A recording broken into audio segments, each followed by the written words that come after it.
Lesson 1. Jackson wins the presidency.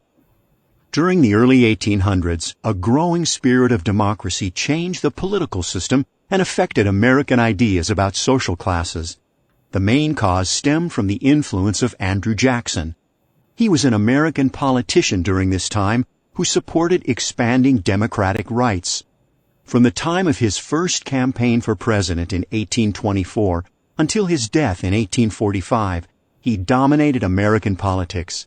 Jackson's policies had a significant effect on issues such as voting rights and the ways in which government functions. This period is often known as the Age of Jackson. Get ready to read. Start up. Look at the image of Jackson's 1824 inauguration celebration. What can you conclude about the kind of people who supported Jackson? Write a few sentences summarizing your ideas. Guiding questions. How did changes in suffrage affect political parties and elections? How did individual regions of the United States become both more similar and more different? What were the causes and effects of Jacksonian democracy? Vocabulary. Suffrage. Majority. Whig Party. Democratic Party. Spoils system. Academic vocabulary. Perceive. Consequently.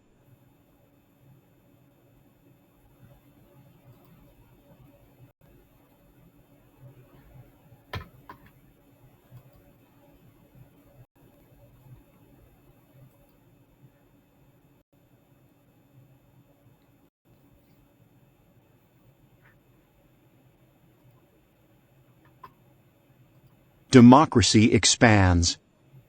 In the early 1800s, American democracy was a social outlook as well as a political system.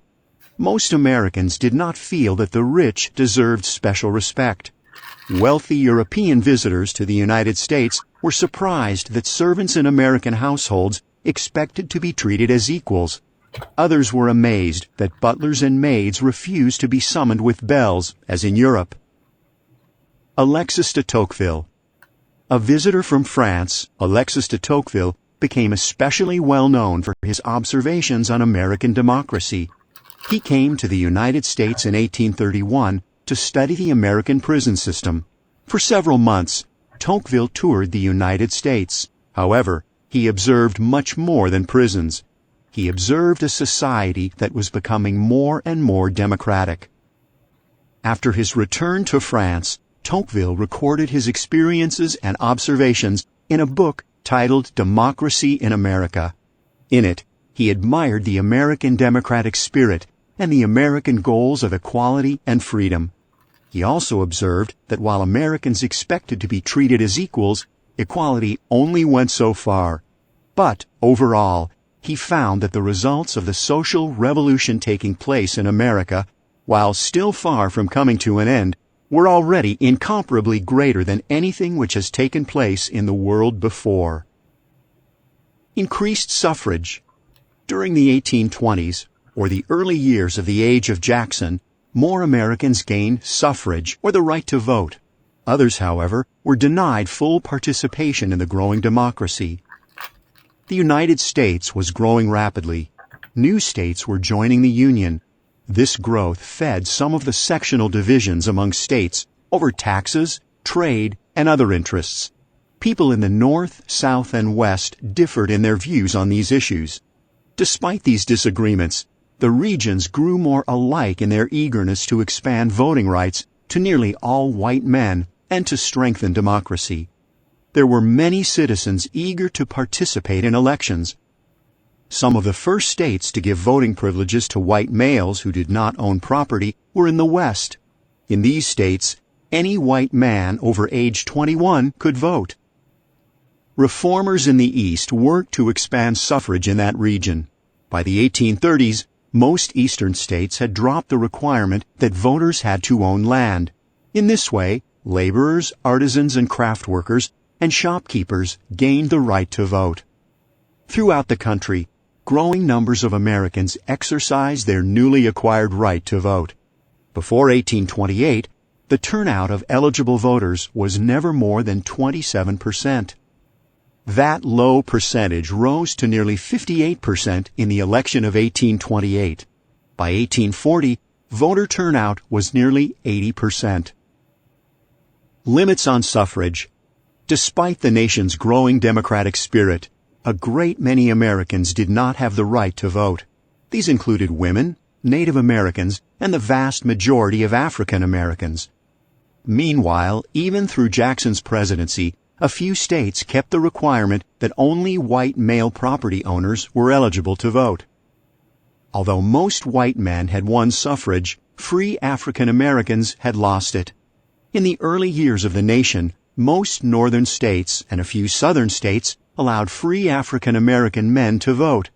By the 1820s, however, many of these states had taken away that right.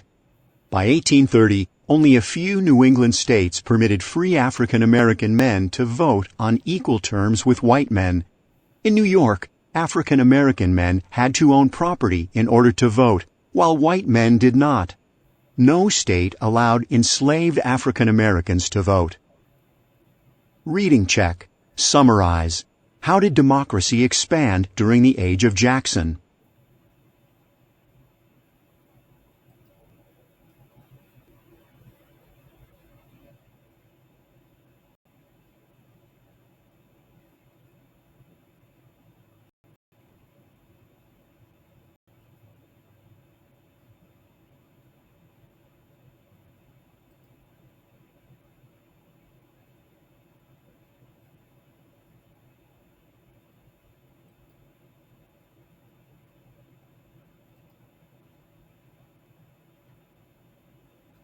The election of 1824 leads to a bargain. There were 4 candidates for president in 1824. All 4 were members of the old Republican Party. However, each had support in different parts of the country. John Quincy Adams was strong in New England. Henry Clay and Andrew Jackson had support in the West. William H. Crawford was favored in the South, but became too ill to campaign. The candidates. John Quincy Adams of Massachusetts was the son of Abigail and John Adams, the second president. A graduate of Harvard University, the younger Adams had served as Secretary of State and helped end the War of 1812. People admired Adams for his intelligence and high morals. In 1821, as Secretary of State, he gave a 4th of July speech before Congress. It set the tone for American foreign policy for decades to come. Adams, however, was uncomfortable campaigning among the common people. In fact, to most people, he seemed hard and cold. Henry Clay, a Kentuckian, was Speaker of the House of Representatives. He was a skillful negotiator and a shrewd politician.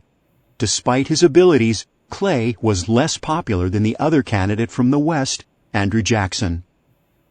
William H. Crawford had served as Treasury Secretary, War Secretary, and Ambassador to France after the War of 1812, and as a senator from Georgia. Crawford's support was concentrated in the Southeast. To many Americans, especially on the Western frontier, Andrew Jackson was a hero. A general during the War of 1812, he had defeated the British and a group of Creek Indians who were allied with the British. He had gone on to defeat the Seminoles and the Spanish in Florida, gaining that territory for the United States. He was known as the hero of New Orleans for his victory in the War of 1812. He also earned the nickname Old Hickory after a soldier said he was tough as hickory. Jackson's fame as a general helped him launch a political career. Although he was a landowner and a slave owner, many saw him as a man of the people. Jackson had been born in a log cabin, and his parents had been poor farmers. He was admired by small farmers and others who felt left out of the growing economy in the United States. The expansion of the vote to white men without property helped account for Jackson's political popularity. The corrupt bargain. No clear winner emerged from the election of 1824. Jackson won the popular vote, but no candidate won a majority or more than half of the electoral votes. As a result, under the provisions of the Constitution, The House of Representatives had to choose the president from among the top 3 candidates. Because he had finished 4th, Clay was out of the running. As Speaker of the House, though, Clay played an important role in influencing the results. He urged members of the House to vote for Adams. After Adams won the vote in the House and became president, he named Clay as Secretary of State. In the past, Secretaries of State had often gone on to become president. Although the election was decided properly according to the Constitution, Jackson and his backers were furious. They accused Adams and Clay of making a corrupt bargain and stealing the election from Jackson. The anger of Jackson and his supporters seriously hampered President Adams' efforts to unify the nation. Reading check. Draw conclusions. Why did some people refer to the 1824 election result as a corrupt bargain?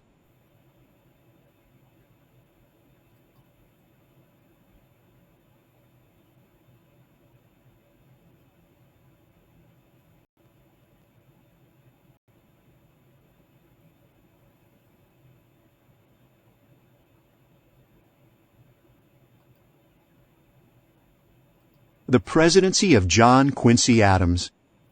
Adams perceived that the outcome of the election had angered many Americans.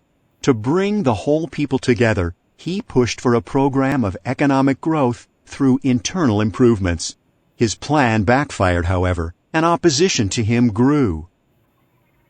Promoting economic growth. Like Alexander Hamilton and Henry Clay, Adams thought that the federal government should promote economic growth. He called for the government to pay for new roads and canals. These internal improvements would help farmers to transport goods to market. Adams also favored projects to promote the arts and the sciences. He suggested building a national university and an observatory from which astronomers could study the stars. Most Americans objected to spending money on such programs. They feared that the federal government would become too powerful. Congress approved money for a national road and some canals, but turned down most of Adams' other spending programs. Origin of new political parties. During the 1820s, nearly all politicians were members of Jefferson's Democratic-Republican Party. In the 1830s, however, new political parties took shape. These parties grew out of the conflict between John Quincy Adams and Andrew Jackson. The Whig Party. Democratic Republicans who supported Adams and his programs for national growth called themselves National Republicans. In 1834, many of them joined a new party organized by Henry Clay and known as the Whig Party. Whigs wanted the government to act to help the economy. They wanted the federal government to promote business by paying for roads and canals.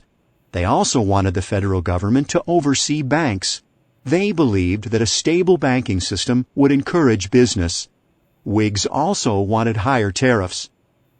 Tariffs are taxes or fees placed on imported goods. Because tariffs make imports more expensive, they help domestic producers. However, they may prompt foreign governments to counter with their own tariffs. This can harm exporters. The Democratic Party. Jackson and other Democratic Republicans who supported him began to call themselves the Democratic Party. Today's Democratic Party traces its roots to Andrew Jackson's time. Like the Whig Party, Democrats also had a point of view. They called for more political power for ordinary white men and opposed privileges for the wealthy or educated. Democrats were opposed to a federal government role in the economy and to tariffs. Democrats opposed high tariffs because farmers counted on being able to sell their goods overseas and did not want to risk retaliatory tariffs. Tariffs also protected American manufacturers from foreign competition. The result was higher prices for all kinds of goods that ordinary people needed. Democrats supported westward expansion to open up more land for frontier settlers. Democrats were generally more tightly organized than Whigs. Members usually followed the direction set by party leaders. Who supported the Whigs and Democrats? The Whigs had their strongest support in the Northeast, with some support in cities and towns in the South and West. People from these places backed the Whigs because these places relied on manufacturing and commerce, and Whig policies aimed to help those parts of the economy. Whig supporters included Eastern factory owners and other businessmen, some Southern planters, and many former Federalists. Whigs were often divided into factions, and not all of the party's members always followed the party's direction. Democrats had strong support in the South and West, especially among laborers, artisans, and small farmers. These groups also supported Democrats in some parts of the Northeast. Small farmers and workers supported the Democrats because Democrats spoke up for them against bankers and Northeastern businessmen. While big business favored the Whigs, middle-class business people and merchants lined up behind Jackson. A bitter campaign. In 1828, Adams faced an uphill battle for re-election. This time, Andrew Jackson was Adams' only opponent. The campaign was a bitter contest. Jackson supporters renewed charges that Adams had made a corrupt bargain after the 1824 election. They also attacked Adams as an aristocrat or member of the upper class. Adams supporters replied with similar attacks. They called Jackson a dangerous military chieftain. If Jackson became president, they warned, he could become a dictator like Napoleon Bonaparte of France. Jackson won the election easily. His supporters cheered the outcome as a victory for the common people. By common people, they meant white people who worked for a living, including farmers and city workers. For the first time since the Revolution, the politics of the common people were important. Reading check. Summarize. Why did Andrew Jackson win the election of 1828?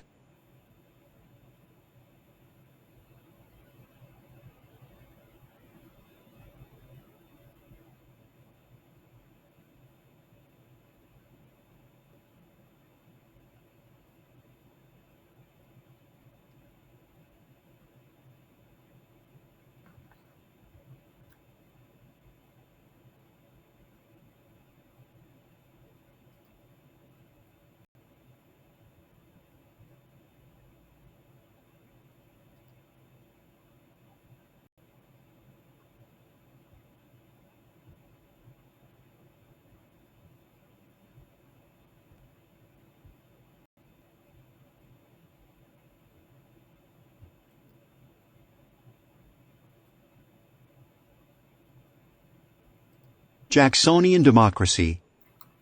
Jackson was a new kind of American politician. Unlike the polished aristocratic Easterners who preceded him, Jackson was a plain-spoken frontiersman. His personality and point of view would influence American politics for years to come. Andrew Jackson growing up. Like many who admired him, Andrew Jackson was born in a log cabin on the frontier. His parents had left Ireland to settle in the Carolinas. Both died before Jackson was 15. Consequently, Jackson had to grow up quickly. Although he was lean, he was a strong fighter. A friend who wrestled with him recalled, "I could throw him 3 times out of 4, but he would never stay throwed." Always determined, Jackson showed his toughness at 13 when he joined the American Revolution. He was captured by the British while carrying messages for the Patriots. Jackson prepares to be president. After the Revolution, Jackson studied law in North Carolina. He later moved to Tennessee and set up a successful law practice. Over time, he became very wealthy by buying and selling land in Georgia and Alabama. While still in his 20s, he was elected to Congress. He served for just a few years before becoming a judge and a major general in the Tennessee militia. Jackson won national fame for his achievements during the War of 1812. He led American forces to a major victory over the British at the Battle of New Orleans. He was also known for his leadership during the Creek War. A group of Creeks, angered in part by white settlers moving onto their land, began to attack settlers. These Creeks massacred at least 250 people, including soldiers and their families at Fort Mims, in present-day Alabama. Jackson led an army to stop the attacks. His victory at Horseshoe Bend forced the Creeks to give up vast amounts of land in what are now Georgia and Alabama. Andrew Jackson was a complex person. He had led a violent and adventurous life. He was quick to lose his temper, and he dealt with his enemies harshly. When he became president, his opponents sarcastically called him King Andrew. Jackson intended to be a strong president by expanding the powers of the presidency. At the same time, Jackson's supporters admired his ability to inspire and lead others. They considered him a man of his word and a champion of the common people. Jackson's inauguration. As Jackson traveled to Washington to be inaugurated, large crowds cheered him along the way. For the first time, thousands of ordinary people flooded the Capitol to watch the president take the oath of office. After Jackson was sworn in, the crowd followed the new president to a reception at the White House. One onlooker described the scene with amazement. Primary source: countrymen, farmers, gentlemen, mounted and dismounted, boys, women and children, black and white, carriages, wagons, and carts, all pursuing Jackson to the president's house. Margaret Bayard Smith, The First 40 Years of Washington Society. The crowds were so huge, the Observer continued, that the president was almost suffocated and torn to pieces by the people in their eagerness to shake hands. Jackson's critics said the scene showed that King Mob was ruling the nation. Amos Kendall, a loyal Jackson supporter, saw the celebration in a more positive way. It was a proud day for the people. General Jackson is their own president. Causes of Jacksonian democracy. Andrew Jackson was elected in 1828 largely because white men without property could now vote. He drew much of his support from small farmers, laborers, artisans, and middle-class businessmen on the western frontier. The spread of political power to more people was part of what became known as Jacksonian democracy. However, Jacksonian democracy was limited to select groups. In particular, Jackson owned slaves at his estate, the Hermitage, and opposed the anti-slavery movement. Effects of Jacksonian democracy. Jackson was the first Westerner to occupy the White House. His election marked a shift of political power to the West. He was seen as a daring individualist. His image helped shape an American consciousness focused on individual freedom and daring. Another effect of Jacksonian democracy was the growth in political parties and in citizen participation in the political process. It was one thing to make it legal for nearly all white men to vote. It was another thing to convince them to vote. Jackson's Democratic Party introduced political campaigns that appealed to common people and their concerns. These campaigns motivated white men to cast their vote for the Democrats. Reading check. Draw conclusions. Why was Andrew Jackson seen as a champion of the common people?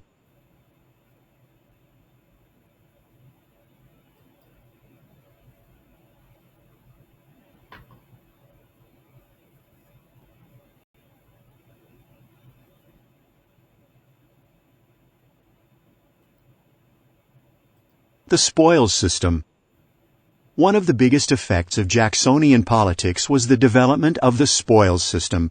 Spoils are loot or plunder. The spoils system was the practice of awarding government jobs to friends and supporters. As one Jackson supporter explained the system, to the victor belonged the spoils. After taking office, Jackson fired many government employees. He replaced those employees with his supporters. Most other presidents had done the same, but Jackson did it on a much larger scale. Critics said the spoils system was corrupt and unethical. They accused Jackson of rewarding his supporters instead of choosing qualified men. Jackson replied that giving government jobs to ordinary men would prevent a small group of wealthy men from controlling the government. He felt that most Americans could fill government jobs. The duties of all public officers are so plain and simple that men of intelligence may readily qualify themselves for their performance, he said. Reading check. Draw conclusions. Why did Jackson adopt the spoils system?